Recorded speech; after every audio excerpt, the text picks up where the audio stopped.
Hello guys, तो कैसे हैं आप लोग। मैं आ चुका एक न्यू वीडियो के साथ।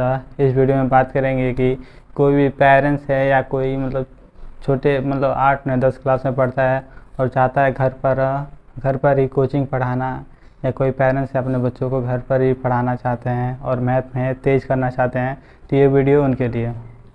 अगर आप तो सबसे पहले मैथ कहाँ से शुरू करें, तो सबसे पहले 1 2 से स्टार्ट करें, यानी कि गिनती से। तो पहले कोशिश करें किसी को भी मैथ पढ़ाने से पहले ये चेक करें कि उसको 1 2 आता है कि नहीं। अगर नहीं आता है तो उसको छोटे छोटे टुकड़ों में करके उससे लिखवाएं और याद करवाएं। तो चलिए शुरू करते हैं। तो कोशिश करें, अगर कोई भी बच्चा आपके पास आता है पढ़ने और उसको 1 2 नहीं आता है, तो पहले क्या करें, 1 से लेकर के 5 या 10 तक दे, उसको बार बार लिखवाएं और उसको अच्छा पहचानवाएं और याद करवाएं। ये 1 से लेकर 10 तक याद होने के बाद 1 से फिर 20 तक, 1 से 10 से फिर 20 तक दे, फिर ऐसे कर करके थोड़ा थोड़ा कर करके 100 तक याद करवाएं। 100 तक याद कराने के बाद उसके बाद ही ऐड सिखाया जाएगा। तो मान लीजिए आप एक टीचर हैं, शुरू किए पढ़ाना, तो पहले उसको क्या करें, चेक करें 1 2 आता है कि नहीं। और 1 2 आता है उसके बाद ही बढ़ा जाएगा ऐड की तरफ। ऐड यानी कि जोड़।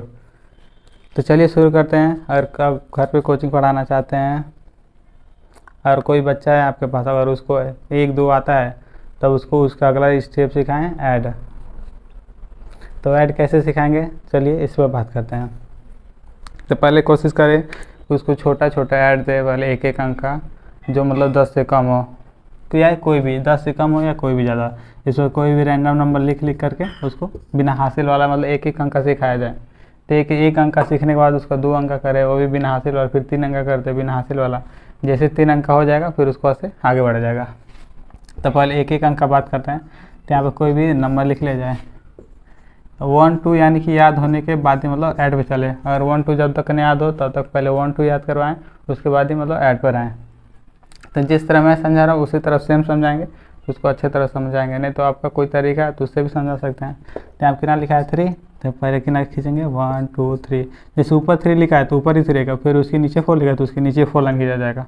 तो 1 2 3 4, फिर ऐसे पूरा काउंट किया जाएगा। तो 1 2 3 4 5 6 7, कितना आया 7 लिख देंगे। फिर इसे यहाँ 4 लिखा है तो कितना आ जाएगा 1 2 3 4, फिर उसके नीचे 5 लिखा है तो उसी के नीचे 5 लिखेंगे। 1 2 3 4 5, ऐसे काउंट करेंगे पूरा 1 2 3 4 5 6 7 8 9, कितना आया 9। तो ऐसे कर करके कोई भी ऊपर नीचे 2 1 1 1 अंक का ऐसे लिख करके खूब ज़्यादा प्रैक्टिस करवाएं। फिर उसके बाद ऐसे 2 अंक का हो जाएगा। 2 अंक में क्या करेंगे, यहाँ पे तो कोई भी 2 नंबर लिख लेंगे, या कोई भी कुछ भी हो जाए, 9 8 कुछ भी रख देंगे।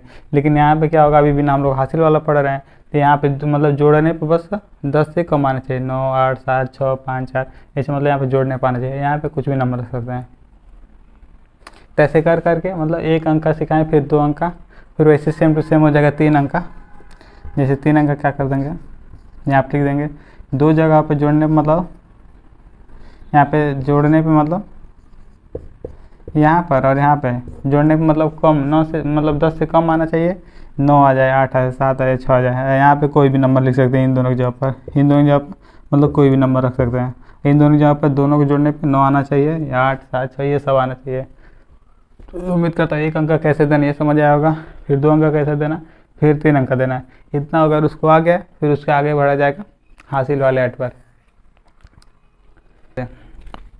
तब चलिए देख लेते हैं इसको कैसे करना है। तो यहाँ पे वैसे 4 लिखा है तो हो जाएगा 1 2 3 4, फिर इसके नीचे कितना लिखा है 3, तो 1 2 3 हो जाएगा। फिर इसको काउंट करेंगे फिर से 1 2 3 4 5 6 7, कितना आया 7, तो यहाँ 7 लिख देंगे। फिर यहाँ कितना लिखा है 3, तो 1 2 3 हो जाएगा। फिर उसके नीचे कितना लिखा है 4, 1 2 3 4, पूरा काउंट करेंगे 1 2 3 4 5 6 7, तो यहाँ कितना हो गया 7।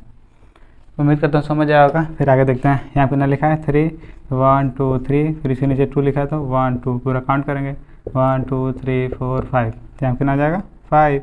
यहाँ कितना लिखा 4, 1 2 3 4, फिर उसके नीचे कितना लिखा है 2, तो 1 2, पूरा काउंट करेंगे 1 2 3 4 5 6, तो यहाँ कितना आ जाएगा 6। फिर यहाँ कितना लिखा है 3, हो जाएगा 1 2 3, फिर उसके नीचे भी 3 लिखा है 1 2 3, पूरा काउंट करेंगे 1 2 3 1 2 3 4 5 6, यहाँ पे हो गया 6।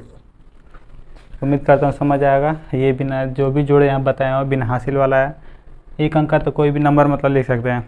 जैसे ही 2 अंक में जाएंगे तो इन दोनों के पास मतलब इन दोनों को जोड़ने पे मतलब 9 आना चाहिए, 8 आना चाहिए, 7 आना चाहिए। और जब 3 अंक में जाएंगे तो इन दोनों को मतलब जोड़ इन दोनों को ये दो जो है इन दोनों को जोड़ने पे मतलब आप एक एक मतलब बारी बारी जोड़ने पे 10 से कम आना चाहिए, 9, 8, 7 इसको भी। और यहाँ पर कोई भी नंबर रख सकते हैं, 8, 7 कुछ भी नंबर मतलब रख सकते हैं। यहाँ पर भी कोई नंबर रख सकते हैं। ऐसे कर करके मतलब बच्चों को दे और सिखाएं। अगर आप पेरेंट्स हैं तो भी आपके लिए वीडियो है। उम्मीद करता समझ आया होगा। ऐसे ही अपने बच्चों को आराम से मतलब पढ़ा सकते हैं। तो पहले उसको 1 2 याद होना चाहिए।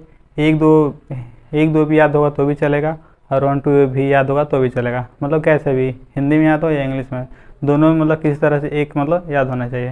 और कैसे ही मतलब करके बच्चा 1 2 या 1 2 मतलब बस पहचानना जानता हो और लिखना जानता हो, तब ये आसानी से कर लेगा। तो मिलते हैं नेक्स्ट वीडियो में। नेक्स्ट वीडियो में बात किया जाएगा कि हासिल वाला ऐड कैसे समझाया जाए। तो चलिए।